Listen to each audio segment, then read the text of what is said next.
এখানকার যে মাটিটা আছে এত বছর পর খুলে নিঃশ্বাস নিচ্ছে। এখন লাট্টুর চুল কাটানো হচ্ছে। এই ফেরিওয়ালার কি করে, ওই শাড়ি দিতে হয়, শাড়ির বদলে জিনিস। হ্যালো বন্ধুরা, তোমাদের সবাইকে স্বাগত আমার এই চ্যানেলে আর একটা নতুন ব্লগে। আজকে তোমাদের দেখাবো প্রথমত আজকে সকালের ওয়েদারটা, মানে এতটা রোদ দিয়েছে, সকাল থেকে বৃষ্টি হচ্ছে, মানে এখানে অল্প মেঘ তো ওখানে অল্প মেঘ। রোদ তোমরা দেখলে আজকে অবাক হয়ে যাবে আজকে রোদ কতটা দিয়েছে। তো চলো একেবারে তোমাদেরকে বাইরে নিয়ে গিয়ে আমি রোদটা দেখাচ্ছি।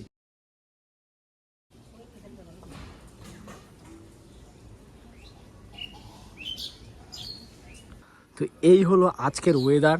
দেখো কতটা সুন্দর লাগছে দেখতে, আজকে যেদিকে তাকাবে সেদিকে কত সুন্দর। দেখো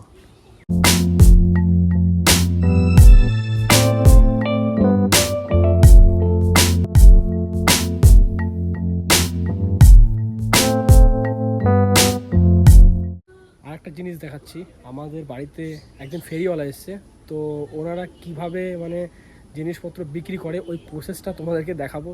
হয়তো তোমরা অনেকজন দেখেছো, অনেকজন দেখোনি, তবে চলো জিনিসটা তোমাদের দেখাচ্ছি। এই হলেন সেই ফেরিওয়ালা। আর এনারা দেখুন প্লাস্টিকের অনেক জিনিস নিয়ে এসে, বালতি, ঝুড়ি, বসার টুল, গাবলা, অনেক নানান ধরনের জিনিস এরা মাথায় করে নিয়ে আসে। আর এই যে কাপড়গুলো দেখতে পাচ্ছ, এই কাপড়ের বদলে এরা জিনিস দেয়। মানে তুমি দুটো কাপড়, চারটে কাপড় দিলে একটা বালতি দেবে, বা বড় একটা জিনিস নেওয়ার জন্য 12টা 14টা করে কাপড় দিতে হয়। এই ফেরিওয়ালার কি করে, ওই শাড়ি দিতে হয়, শাড়ির বদলে জিনিস দেয়, মানে বালতি, তাক, এখানে অনেক ধরনের জিনিস আছে।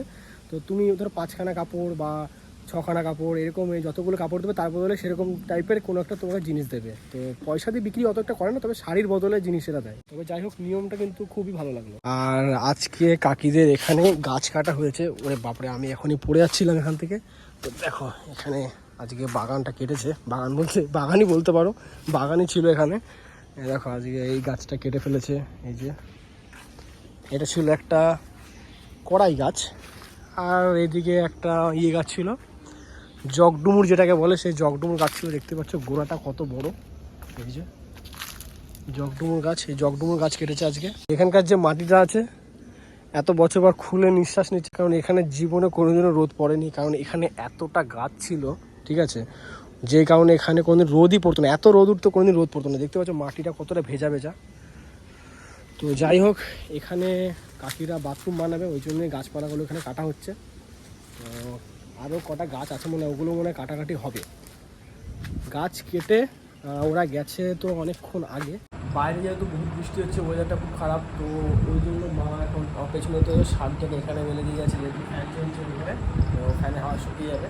তো আমাদের বাঙালিদের ঘরে এসবই হয়, বৃষ্টি আসলে জামা কাপড় নিয়ে ঘরের মধ্যে ফ্যান চালিয়ে শুকিয়ে নিই, যেহেতু রোদের কখনো ভরসা নেই, জামা প্যান্ট কখন শুকাবে কখন শুকাবে না।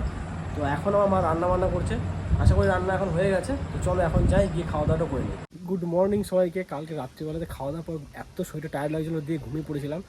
জাস্ট কিছুক্ষণ আগে ঘুম থেকে উঠেছি, এখন যাব খাওয়া দাওয়া করতে, কারণ সকালে কিছু খাইনি। তো চলো গিয়ে এখন খাওয়া দাওয়াটা করে নিই। আজকে সকালে খাবারের মেনু হচ্ছে ডিমের কারি আর সাদা ভাত।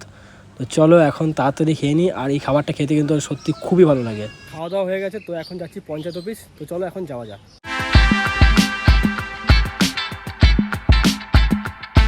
আমি তো ভাবলাম যে আগে যাব পঞ্চায়েত অফিসে, তো পঞ্চায়েত অফিসে আগে যাওয়া হলো না, আগে চলে এলাম চুল কাটানোর জন্য। এই লাট্টু চুল কাটবে, তো এখন দোকানটা একটু ফাঁকা আছে, যদিও দুজন আছে এই দোকানে, না হলে ম্যাক্সিমাম টাইমে ভিড় থাকে।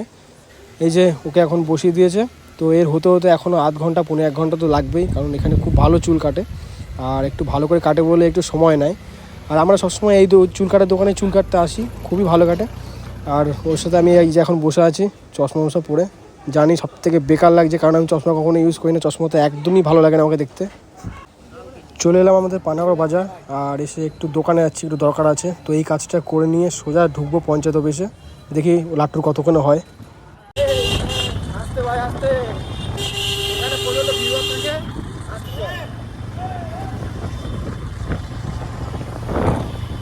ড্রাইভার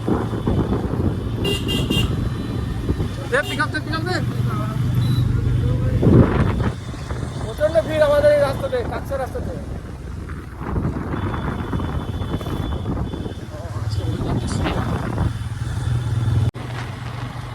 চলো এবার আন্ডারপাস পাস করছি। আর এখানে দেখতে পাচ্ছি পুরো কাদা চারিদিকে, বৃষ্টি হয়েছে। এই যে কোন দিকে ঢুকবে কেউ জানে না, মারাত্মক ভিড়।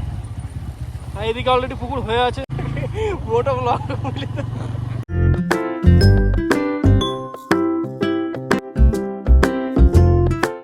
গিয়েছিলাম পঞ্চায়েত অফিসে একটু কাজ করানোর জন্য, তবে গিয়ে যে কাজটা করাতে গেছি সে কাজটা তো হলো না, কারণ পঞ্চায়েত যে প্রধান উনি নেই, উনি মিটিংয়ে বিজি ছিলেন, ওই জন্য কাজটা হয়নি।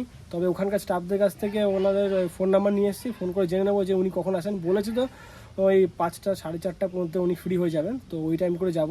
আর দেখলাম যে 1:30 2 বেজে যাচ্ছে, তো স্নান খাওয়া দাওয়া আমার কিছু হয়নি, তো ওই জন্য বাড়ি চলে এলাম একবারে স্নান খাওয়া দাওয়া করার জন্য। আর এখন তো অনেক বেলা হয়ে গেল, তো এখন যাব স্নান করতে। তো চলো এখন যাই, গিয়ে স্নানটা করে নিই। গাছে দেখো কত সুন্দর সুন্দর পেয়ারা হয়েছে, তবে এগুলো আরও বড় হবে, মানে এতটা বড় হয়, এগুলো এখন অনেকটা ছোট আছে। এগুলো মিষ্টি না, পুরো কষ লাগবে খেতে। কাকিদের বাড়ির পেছনে দেখো পুরো বাগান হয়ে গেছে, এখানে কলা বাগান, আর এইদিকে অনেক লঙ্কা গাছও লাগিয়েছে কাকিরা। দেখো এখানে আছে লাউ গাছ লাগানো আছে, যদি এখানে একটা সার মাটি, তো ওই জন্য এখানে গাছটা খুব ভালো হয়, ওই জন্য পুরো যাই গাছ লাগানো কেন সব গাছ এখানে ভালো হয়। আর এইদিকে একটা মহানিম গাছ ছিল বড়, তো এটা যেদিন ওই গাছগুলো কাটাচ্ছিল সেই দিন এই গাছটা কেটে ফেলেছে। তবে এইদিকে একটা বাঁশঝাড়ও ছিল, বাঁশঝাড়টাও কাটা হয়ে গেছে, আর দেখতে পাচ্ছ বাঁশের গোড়াগুলো যে পড়ে আছে। আর আমি তখন থেকে সেই গামছা গায়ে দিয়ে ভিডিও বানিয়েছি। এইখানটা করে কিন্তু অনেক কলা হয় এই বাগানটাতে, বহুত কলা খেয়েছি এই বাগানটার। আর যদিও বেশি দিন হয়নি এই গাছগুলো, দেখো তার মধ্যে কত বড় হয়ে গেছে। আর এখন একটাও কলা কাঁদি দেখতে পাচ্ছ না, কিন্তু এখানে কিন্তু এক সময় অনেক বড় বড় কলা কাঁদি হয়। আর কলাগুলো কিন্তু খুবই মিষ্টি, যদিও সিঙ্গাপুরি কলা গাছ। এটা তো কাকিদের এই মাটির ঘরটা, যদিও ওরা টিনের শেড করে দিয়েছে, কিন্তু এ পাশটা দেখো কি বাজে অবস্থা। এই দিকটা কিন্তু অনেকটা রিস্কি, দেখতে পাচ্ছ দেওয়ালটা ছেড়ে পড়ছে, কারণ বৃষ্টির জলটা পুরো এখানে পড়ে। আর দেখো দেওয়ালটা কতটা খেয়ে ফেলেছে, দেখতে পাচ্ছ এখানে কিন্তু অনেক রিস্ক আছে। এই দেওয়ালটা কিন্তু অনেকটা রিস্ক, মানে যখন তখন এটা ভেঙে পড়ে যেতে পারে। যেমন ওইদিকে গাছ পড়ে ওইদিকে বারান্দাটা ভেঙে গেছে, আর এইদিকে ওই জন্যই মহানিম গাছটা কেটে দিয়েছে। কিন্তু যতই মহানিম গাছ কাটুক, এইদিকে দেখতে পাচ্ছ কি অবস্থা, এদিকে পুরো বাজে অবস্থা হয়ে আছে। তো যখন তখন কিছু একটা হয়ে যেতে পারে। এর মধ্যে যেমন খড়ের পালি আছে, যেরকম ত্রিপল দিয়ে ঢাকা দেওয়া, যেন খড়গুলো নষ্ট না হয়ে যায়, তেমন যদি এই জায়গাটাও যদি একটু ত্রিপল দিয়ে ঢেকে দিত, তাহলে কিন্তু দেওয়ালটা অতটা নষ্ট হতো না, তাহলে অনেকটা রিস্কটা অনেকটা কমে যেত। এই ফুল গাছটার মধ্যে দেখো রোদ পড়েছে বলে কত সুন্দর লাগছে ফুল গাছটা, ছোট ছোট ফুল হয়ে আছে, সাদা ফুল, দেখতে কিন্তু খুবই সুন্দর লাগছে। আর এই হলো যে আমাদের বিড়ালটা, দেখো গাড়ির উপর উঠবে, আর সিটটাকে পুরো ছিঁড়েছে, নখগুলো দেখতে পাচ্ছ, নখ। এই ওঠ এখান থেকে, চল ছাড়, গামছা ছাড়, বহুত বদমাশে, বহুত ছাড়। আসলে উঁচু জায়গায় খেলতে খুব ভালোবাসে, ওই জন্য গাড়ির উপর উঠে যায়। তো দেখো ইটের উপর চাপিয়ে দিয়েছে, এখন কোনো টেনশন নাই, দেখছো পা চালাচ্ছে কত, থাবা মারবে আমাকে, নখ দিয়ে কাটবে আমার হাতটাকে। এই আজকে দুপুরে খাবারে আছে দেখো কচুর লতি দিয়ে মাছ, আর এদিকে মাছের ঝোল। তো চলো খেয়ে নি। খাওয়া দাওয়া কমপ্লিট হয়ে গেছে, জাস্ট এখনই হলো। বাবা মায়ের ভাই সবারই খাওয়া দাওয়া কমপ্লিট হয়ে গেছে, এখন ওরা রেস্ট করছে। আমার খেতে খেতে বিশেষ করে অনেকটা লেট হলো, এখন তো প্রায় বাজে 4:30 বাজে। তো বুঝতে পারছো কতটা লেট হয়ে গেল, বিশেষ করে ওই পঞ্চায়েত অফিসের কাজের জন্য একটু দেরি হলো, না হলে অত একটা দেরি হতো না। ওই প্রধান আসছিল না ওই জন্য। তো এখন কাজ বাকি আছে, কাজটা আমার যদিও হয়নি, ওই কাজটা তো পেন্ডিং পড়ে আছে। তো ওরা দেখি কালকে যাবো, কালকে গিয়ে বাকি কাজটা ওখান থেকে সেরে আসবো কাজটাকে। যাই হোক, আর ঘরের মধ্যে ভিডিও করছি, এত গরম লাগছে বলার মতো না। আর ফ্যানটাকে বন্ধ করে রেখেছি, কারণ ভিডিও করার সময় ফ্যান চলে না, বহুত সমস্যা করে আওয়াজ করে, তো ওই জন্য ফ্যানটা বন্ধ করে রেখেছি। আর এখন না আকাশটা একটু কেমন হয়ে আছে দেখতে পাচ্ছ, আকাশটা একটু মেঘলা মেঘলা হয়ে আছে, তো বৃষ্টি হওয়ার সম্ভাবনা আছে। আর ফাঁকে ফাঁকে একটু একটু বৃষ্টি হচ্ছেও। তো এই তো এখন আষাঢ় মাস আসতে যাচ্ছে, এর মধ্যে তো বৃষ্টি হবেই, পরের মাসে আবার রথ, তো বুঝতে পারছো। আর আমার মুখ ঘেমে যাচ্ছে প্রচন্ড। এই ভিডিওটা এখানে শেষ করছি। আমার মনে হয় ভিডিও তোমাদের খুব ভালো লেগেছে। যদি ভিডিওটা ভালো লেগে থাকে ভিডিওটাকে লাইক করো, চ্যানেলে যারা নতুন আছে অবশ্যই আমার চ্যানেলটাকে সাবস্ক্রাইব করে নিও। চলো দেখা হচ্ছে নেক্সট ভিডিওতে, এখনকার মতন টাটা। আমাদের এই পাশে যে গাছগুলো লাগানো আছে, দেখো রোদটা আজকে এতটা সুন্দর পড়েছে, যে কারণে কতটা সুন্দর দেখাচ্ছে, দেখতে পাচ্ছ খুবই সুন্দর লাগছে।